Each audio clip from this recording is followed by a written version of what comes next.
নমস্কার বন্ধুরা, আশা করি সবাই খুব ভালো আছো।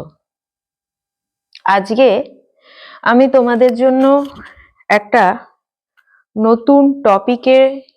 নতুন টপিক নিয়ে ভিডিও নিয়ে এসেছি।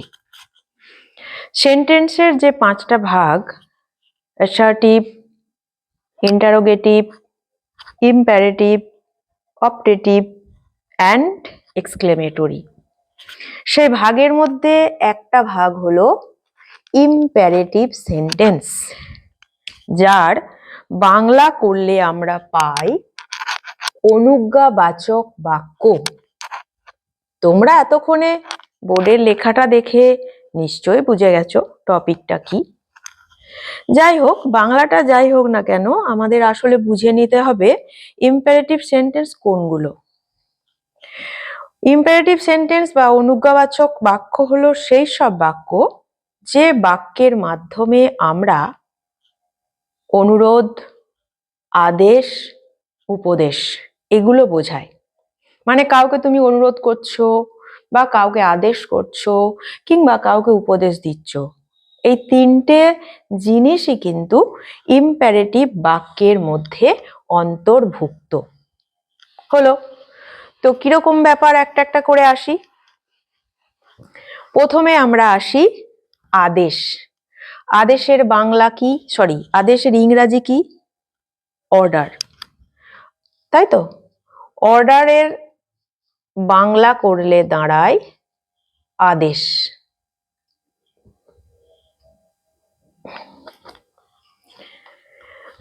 আমরা যখন বলি কাউকে অর্ডার করছে, তার মানে হচ্ছে আদেশ করছে।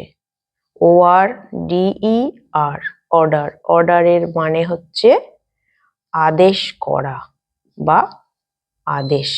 যাই হোক, যখন আমরা বলি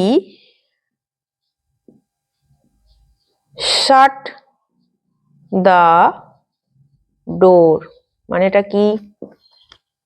দরজাটি বন্ধ করো, তাই তো? কিংবা যদি বলি ডু দ্য ওয়ার্ক, মানে কাজটি করো। এগুলো হলো প্রত্যেকটা অর্ডার বা আদেশমূলক বাক্য। এই বাক্যগুলোর বৈশিষ্ট্য কি? দেখো, প্রথমেই মেন যে বাক্যের যে মেন ভার্ব, সেই ভার্বটা আছে। তো এইগুলো হলো অর্ডার বা আদেশ সূচক বাক্য বা আদেশমূলক বাক্য, যাই যেভাবেই বলো তুমি। পরে আসি রিকোয়েস্ট। রিকোয়েস্টের বাংলা কি হবে? অনুরোধ।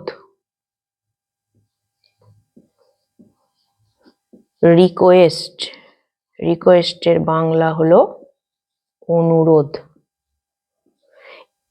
অর্ডারের সঙ্গে রিকোয়েস্টের পার্থক্য কিন্তু একটি জায়গাতেই, কি বলতো? সেটা হলো অর্ডারের যে বাক্যগুলো দিয়ে আমরা অর্ডার করি, সেই বাক্যগুলোতেই একটা ওয়ার্ড বসিয়ে দিলেই কিন্তু রিকোয়েস্ট হয়ে যায়। প্রশ্ন হলো সেই ওয়ার্ডটা কি? সেটা হলো প্লিজ।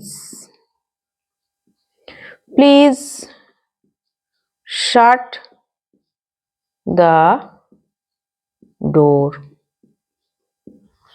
তাই তো? আমি অর্ডারে লিখেছিলাম শাট দি ডোর, এখানে একটা নতুন ওয়ার্ড অ্যাড করলাম প্লিজ। প্লিজ কথাটার মানে হলো দয়া করে, বা তুমি প্লিজ না লিখে লিখতে পারো kindly.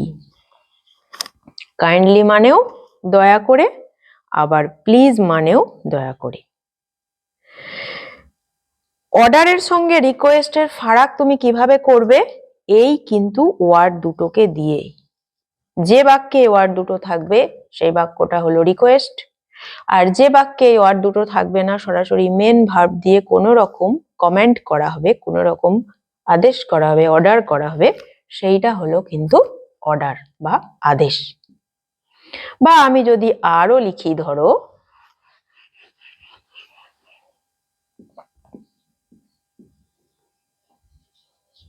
Please give me your book। এই যে প্লিজ শব্দটা আছে, অতএব এটা হলো রিকোয়েস্ট। আচ্ছা, অর্ডার হলো, রিকোয়েস্ট হলো, পরেরটা কি আছে? উপদেশ। উপদেশের ইংরাজি কি? অ্যাডভাইস। অ্যাডভাইস মানে হলো উপদেশ। যখন আমরা কাউকে বলি বা উপদেশ দিই, যেমন ধরো যদি আমি বলি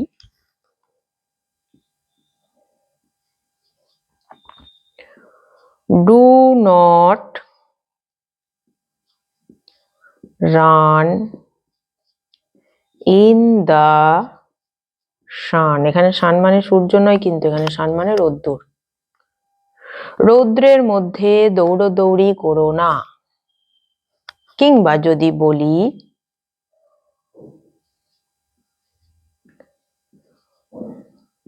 ডু নট গো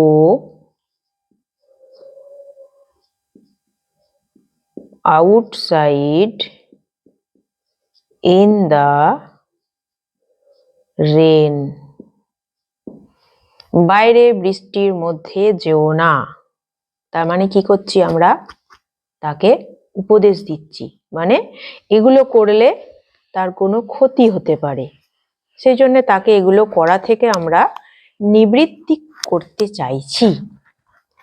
ঠিক আছে, তাহলে ইন শর্ট এটা বলা যায় যে ইম্পারেটিভ সেন্টেন্সের তিনটে আমরা ভাগ পাই। কি কি? অর্ডার মানে হলো আদেশ, যেখানে আমরা কমেন্ট করি, অর্ডার করি, সেরকম। তারপরে হলো রিকোয়েস্ট। রিকোয়েস্টের বাংলা কি? অনুরোধ। আর শেষেরটা হলো অ্যাডভাইস। অ্যাডভাইসের বাংলা হলো উপদেশ। এই তিনটে বাক্য কার মধ্যে ইনক্লুড? ইম্পারেটিভ সেন্টেন্সের মধ্যে। অর্থাৎ অনুরোধ, আদেশ, উপদেশ, অর্ডার, রিকোয়েস্ট, অ্যাডভাইস, যে বাক্যগুলো দিয়ে বোঝানো হয় সেই বাক্যগুলো সবই কিন্তু ইম্পারেটিভ সেন্টেন্স। আচ্ছা, এইখানে একটা আমি তোমাদের মজার জিনিস বলি, সেটা হলো তোমরা অ্যাডভাইস এই ওয়ার্ডটাও পাও, আবার এই ওয়ার্ডটাও পাবে। এই দুটো ওয়ার্ডের মধ্যে কি ফারাক? দুটো মানেই কিন্তু উপদেশ, একটা উপদেশ দেওয়া, একটা উপদেশ। এটা হলো নাউন,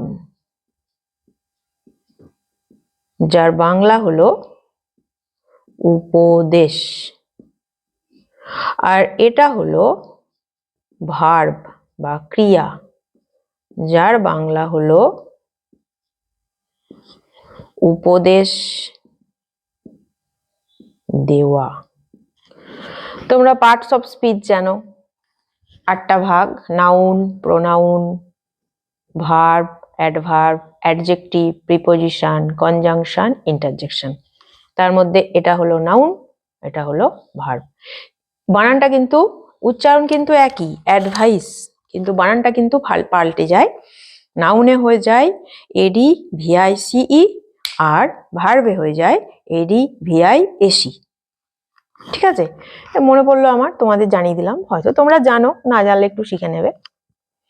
ঠিক আছে, আজকে এটুকুই। তোমাদের ভিডিও দেখে কোনো কমেন্ট থাকলে, কোনো জিজ্ঞাসা থাকলে তোমরা মন্তব্য করো, আমি নিশ্চয়ই তোমাদের প্রশ্নের উত্তর দেব। ঠিক আছে?